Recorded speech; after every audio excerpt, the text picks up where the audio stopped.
Bienvenue à votre énième numéro de votre magazine Santé d'abord, votre magazine général d'information et de recherche sur la santé. Mesdames et messieurs, aujourd'hui dans Santé d'abord, nous sommes déplacés avec toute notre équipe. Nous sommes ici à la commune de Ngaliema, précisément à Delvaux, sur la réalimentation. Nous sommes bel et bien à la clinique Ruth. La clinique Ruth, où nous sommes venus aujourd'hui pour nous intéresser au quotidien, au vécu quotidien de personnel de santé. Nous allons parler avec ces différents personnels de santé, quelles sont leurs réalités qu'ils rencontrent au cours de leur profession, cette profession autant noble pour les services de la population congolaise d'une manière générale. Et pour en parler aujourd'hui, nous sommes bel et bien à cette clinique où nous allons rencontrer les différents personnels de santé avec qui nous allons nous entretenir autour de ces différentes questions. Alors pour commencer notre entretien, nous allons bel et bien nous rendre d'abord au niveau de la réception pour y rencontrer ceux qui y travaillent et avec eux, nous allons discuter. On se retrouve tout juste après.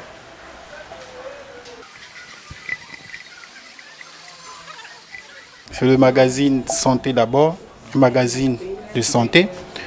Nous venons aujourd'hui à la clinique Ruth. Nous nous intéressons à vous, le personnel de santé, votre vécu quotidien, la vie ici à l'hôpital. Alors, vous pouvez nous dire ici d'abord, c'est quel service?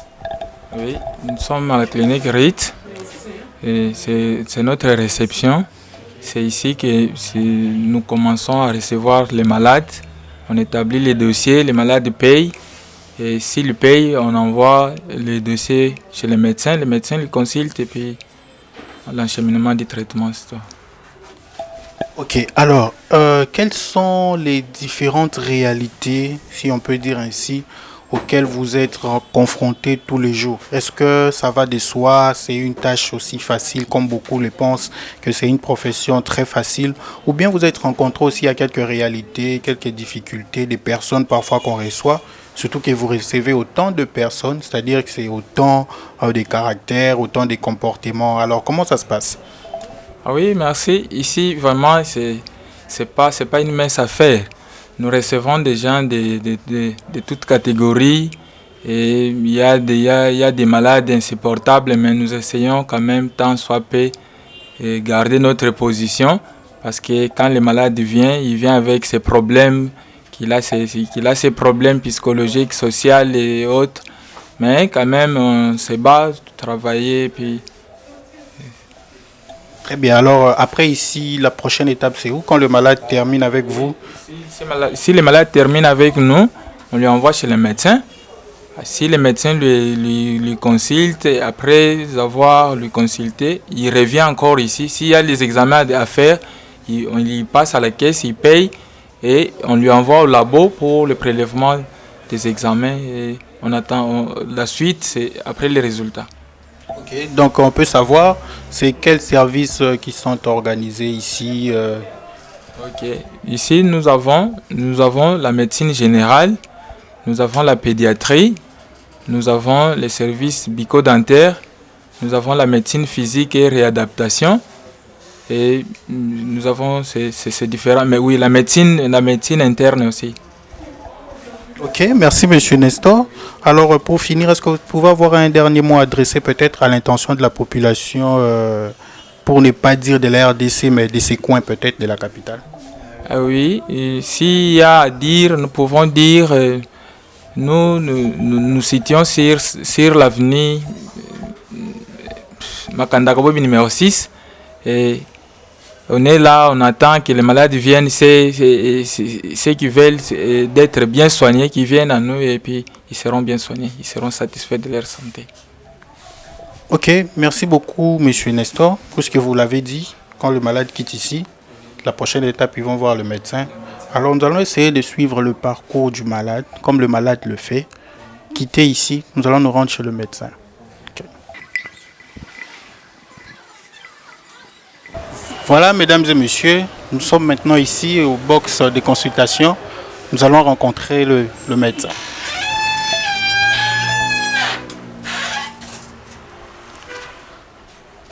Voilà, bonjour docteur. Bonjour papa. Nous pouvons savoir quelles sont les différentes réalités que vous rencontrez dans le cadre de votre profession, notamment avec la prise en charge de malades? Parce que, en passant d'ailleurs, il faut signaler un fait, c'est que dans nos milieux aussi, beaucoup de malades n'ont pas cette culture de venir à l'hôpital à temps. Ils attendent parfois, quand ça dégénère, ils viennent à l'hôpital. Alors, quelles sont les réalités que vous rencontrez en gros qui peuvent être perçues comme des problèmes au sein de notre population que vous pouvez décrire ici? Voilà, excellente question. En tout cas, c'est une très bonne préoccupation. Il y a plusieurs préoccupations, il y a plusieurs réalités que nous rencontrons sur le terrain. Par exemple, on a des patients que nous recevons qui, déjà au départ, au préalable, prennent des produits à domicile qui font, je dirais, une sorte d'automédication. Et après cela, après échec, il viendra à l'hôpital. Et quand il vient à l'hôpital, il a déjà dépensé de l'argent, il s'est automédiqué, il s'est rendu à la pharmacie. Et la personne qui vend à la pharmacie, aujourd'hui, nos vendeurs de la pharmacie ne sont pas aussi qualifiés, au fait, ne sont pas aussi des vrais pharmaciens. Et cela donne déjà des problèmes. À partir de là, il y a déjà des petits couacs. Et quand vous recevez un patient comme ça, vous le recevez en consultation, en bloc de consultation, vous l'examinez. Et après ça, lorsqu'il faudrait passer au bilan, aux examens paracliniques, souvent la réalité c'est que les patients éprouvent d'énormes difficultés pour payer ses soins, pour payer la prise en charge, parce qu'il a déjà beaucoup dépensé en dehors de la clinique, donc je dirais à la cité. Et ça pose problème. C'est vraiment une réalité qui nous fait beaucoup couler de l'encre et salive. La médecine, la profession en soi, chose facile, chose difficile par rapport même à votre emploi des temps, vos horaires hebdomadaires. Vous êtes peut-être obligé de passer un peu plus de temps à l'hôpital qu'en famille, la profession. C'est difficile, mais je dirais c'est gérable. C'est une situation qui est gérable parce qu'il faut gérer son foyer, gérer les personnels, les collègues, gérer ses patients, gérer son emploi du temps. Vous voyez, avec tout ça, on essaie un peu de s'organiser pour qu'il y ait un équilibre, pour qu'il n'y ait pas de difficultés, qu'il y ait des velléités sur terrain. Donc nous essayons un peu d'équilibrer des choses pour que nous prenions bien en charge, parce qu'en réalité, on est personnel soignant. La primauté, c'est de pouvoir bien prendre en charge nos patients. C'est vrai, il y a certaines exigences dans nos foyers, dans nos familles, mais nous essayons un peu de mettre tout ça ensemble, peser les pour et les contre, de façon à avoir un équilibre. Lorsque vous recevez le malade ici, comment ça se passe? Après votre consultation, vous les orientez vers quelle destination? Comment ça se passe? Au fait, lorsque j'ai un dossier d'un patient que je reçois dans mon box de consultation, je les consulte, il y a un examen clinique et tout ça. Il peut y avoir des bilans probablement qui seront demandés, des examens paracliniques, des examens de laboratoire, peut-être d'imagerie. Après cette consultation, s'il y a des soins à donner, on oriente le patient à l'infirmerie avec les dossiers. Et l'infirmier est censé de pouvoir donner les soins qui sont orientés dans le dossier du patient. Et après ça, nous attendons les résultats des examens paracliniques. Et puis, nous allons mettre une prise en charge. Mais ça dépend aussi d'un cas à un autre. Parce qu'il y a certains cas d'urgence où vous recevez un patient en urgence, vous devez agir directement. Donc vous allez faire d'abord vous allez poser les premiers actes et après, s'il y aura des bilans à faire, vous allez demander les bilans, les examens paracliniques et peut-être aussi garder le patient en observation, l'hospitaliser jusqu'à ce qu'il puisse récupérer son état. C'est ce que je veux dire. Alors, vous aurez quelque chose à dire par rapport à la considération de ces personnels soignants que vous êtes, la considération de la société. Là, je vois la responsabilité de l'État en termes d'amélioration des conditions de vie de ces personnels soignants. Je parle de médecins, infirmiers, techniciens de laboratoire et bien d'autres. Vous aurez un souhait, un vœu à émettre par rapport à cette situation. C'est basant par exemple du fait que quelque chose dont vous estimez que le cours n'est pas normal et que vous voulez que les choses changent d'une certaine direction. Oui, au fait, moi, je dirais d'ailleurs, et moi, c'est un souhait, peut-être de tous les personnels. Je souhaiterais, c'est plus, je dirais, la charge, la balle est renvoyée à l'État. Il faudrait, en principe, une vulgarisation, une sensibilisation, sensibiliser la population. Parce qu'il y a quand même une marge de la population qui n'a pas, disons la vérité, le niveau d'instruction est un peu bas, très bas. Et puis, lorsque les patient est malade, il fait n'importe quoi. En réalité, il doit se rendre à l'hôpital pour que la personne qui est mieux placée à la prendre en charge puisse le faire. Donc moi, je crois que c'est une question de sensibiliser la population pour que les messages soient véhiculés. Et après cela, vous verrez qu'il y aura peut-être des bons résultats. Parce que la sensibilisation va dégager de bons résultats.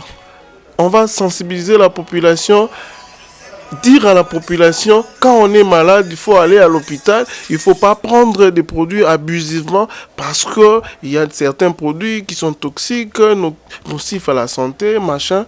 Et il y a pas mal d'exemples que je peux vous donner.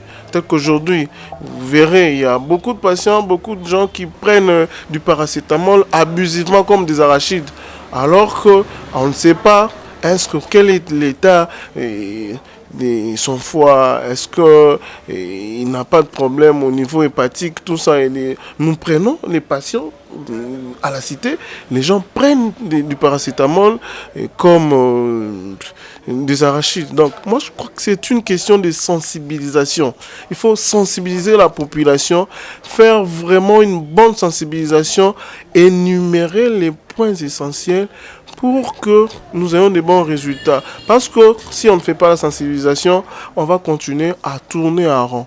On n'aura pas de feedback, en tout cas. Un mot adressé peut-être à l'intention de quelqu'un qui vous suit, qui veut embrasser cette profession. Un jeune qui rêve de devenir un jour médecin comme docteur Omari. Qu'est-ce que vous lui direz? Tâche facile, mission impossible, faisable? Moi, j'encourage toujours la jeunesse. La médecine, pour moi, la médecine est une passion. Il faut d'abord aimer ça. Moi, j'encourage déjà quelqu'un qui aimait ces vœux-là de pouvoir venir à la procession, amorcer les études de médecine. On encourage cela. C'est un métier qui est difficile, mais qui demande d'énormes disciplines aussi, parce que votre carrière, votre image dépend de ce que vous allez faire, de ce que vous allez donner à la société. Donc, nous encourageons les jeunes qui veulent affronter ces métiers-là, parce qu'il y a plusieurs réalités qu'il faut gérer, mais en tout cas, je reste dans la considération de la passion. La médecine est une passion. Il faut d'abord l'aimer pour que vous puissiez évoluer au futur. Alors, docteur Omari, nous vous remercions énormément parce que vous nous avez accordé votre temps, en dépit de tous les malades que vous avez. Vous nous avez accordé cette fraction de secondes pour discuter avec vous. Merci beaucoup. Merci, c'est moi qui vous remercie en tout cas. Merci alors, chers téléspectateurs. Maintenant que nous avons vu le médecin, nous allons faire comme le malade. Après avoir vu le médecin, nous avons certainement des bilans à faire. Alors nous allons nous rendre maintenant au niveau du laboratoire. On y va.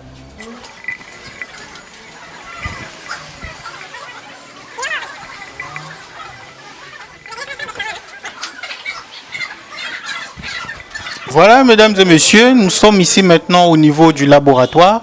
Après avoir été à la réception, comme si nous étions malades aussi, on nous a envoyé auprès du médecin, nous avons parlé avec le médecin et maintenant le médecin dit qu'il y a des bilans à faire et nous sommes au laboratoire. Venez. Voilà, bonjour. Bonjour. Nous sommes ici au niveau du laboratoire. Voilà, c'est Santé d'abord, un magazine de santé. Nous sommes ici aujourd'hui à la clinique Ruth. où nous sommes venus parler avec le personnel soignant sur leur vécu quotidien, ainsi de suite. Alors, nous étions au niveau de la réception. On nous a dit que quand le malade arrive là, on l'envoie, après avoir rempli les formalités administratives, on l'envoie au niveau chez le médecin pour la consultation. Nous avons parlé avec le médecin nous dit, après consultation, s'il y a des bilans qu'il faut faire, on envoie le malade, notamment ici au niveau du laboratoire pour les bilans. Alors, vous pouvez d'abord vous présenter. Oui. Je réponds au nom de Billy Bilolo, je suis technicien de laboratoire ici à la clinique RID. Les laboratoires se passent de la manière suivante. Dès que le malade quitte de la réception, il vient au laboratoire. On fait les examens, par exemple la goutte épaisse. La goutte épaisse se fait de la manière suivante. On passe à la confection. Quand on termine la confection, on passe à la coloration. Après la coloration, on passe au microscope. Après le microscope, on passe au lecture. Si c'est une croix, si c'est deux croix, si c'est trois croix, on prend 0,4 de l'anticoagulant ou soit le citrate, 1,6 du sang, ce qui fait 2 ml du sang. Maintenant, on passe à la lecture. Après la verse, il y a aussi d'autres examens que nous allons faire, comme par exemple la formule leucocytaire, comme les globules blancs, comme les globules rouges, comme par exemple comme les examens biochimiques. Il y a aussi la créatinine, il y a aussi la glycémie. La glycémie, on peut faire avec deux méthodes. Il y a la méthode qu'on fait avec les bandelettes et la méthode qu'on fait avec la machine.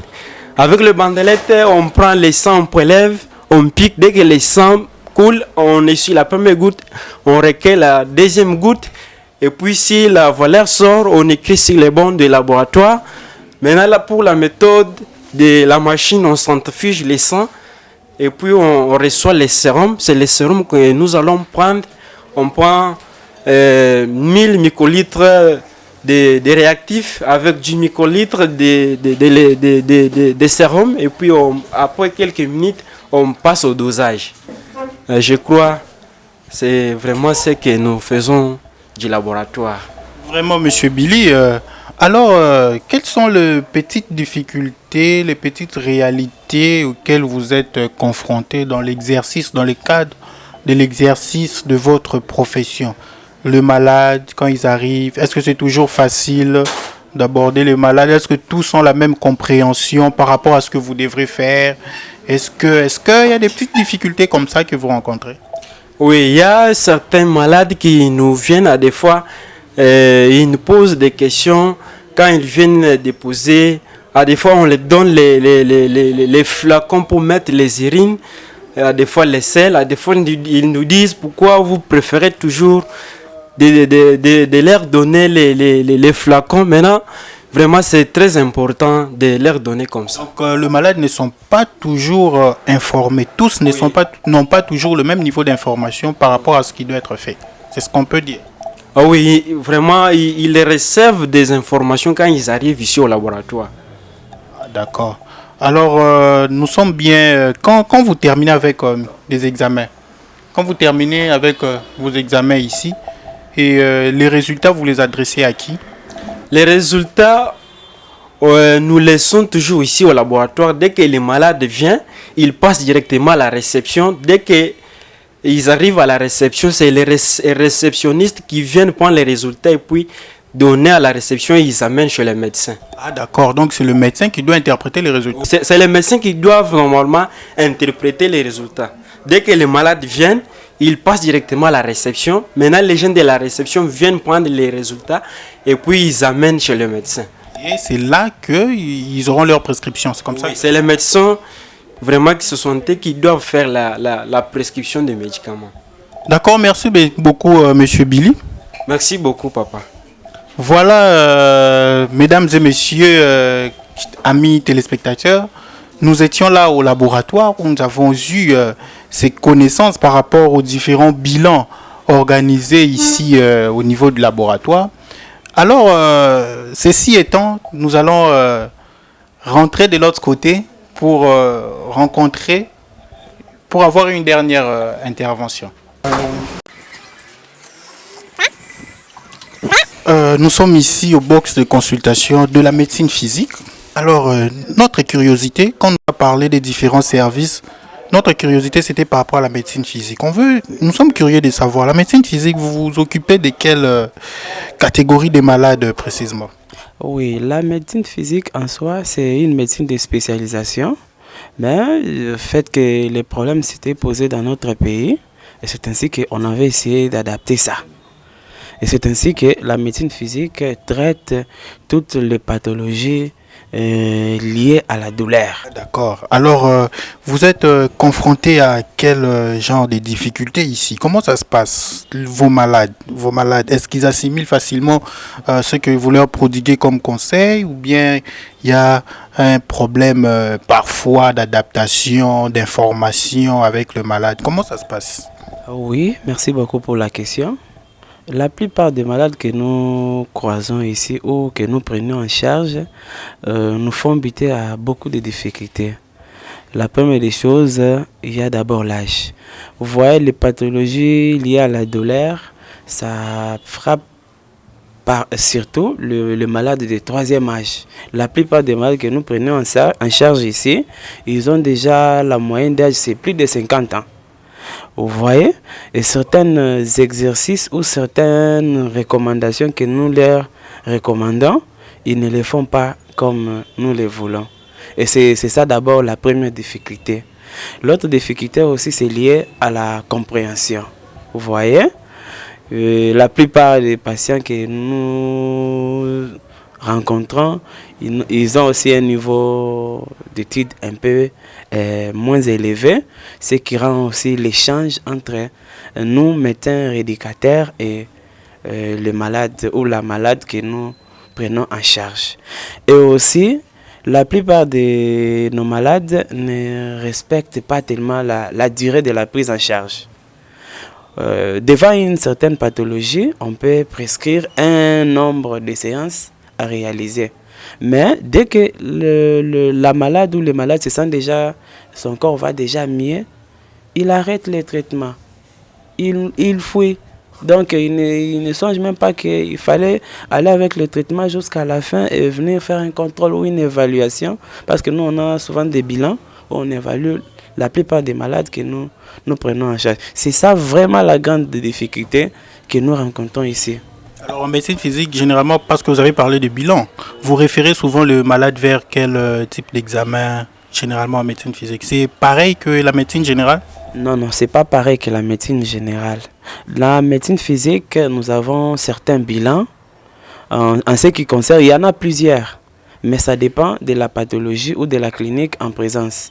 Par exemple, si un malade nous vient avec un problème du dos, on va d'abord demander une radio qui va confirmer son problème, si c'est une lombalgie débutante ou si c'est une spondylodyscarthrose ou c'est une lombarthrose. Là, un tas de bilans là que nous allons évaluer notre malade afin de bien les prendre en charge. Il y a le bilan musculaire que nous utilisons. Là, on fait le testing musculaire et d'autres tests. Il y a le bilan articulaire. Là, il y a aussi d'autres tests appropriés que nous utilisons là-bas. Il y a aussi les bilans allergiques. Là, on évalue la douleur, mais plus nous utilisons des échelles. Il y a une échelle numérique. Là, c'est la plus utilisée souvent. Il y a l'échelle EVA. Là, on est obligé de demander au malade à lui-même d'essayer de quantifier la douleur qu'il ressent. Mais on a d'autres bilans ou d'autres tests qu'on évalue pour déceler le niveau de la douleur. Donc, nous avons plusieurs bilans et chaque bilan s'est adapté selon la pathologie en présence.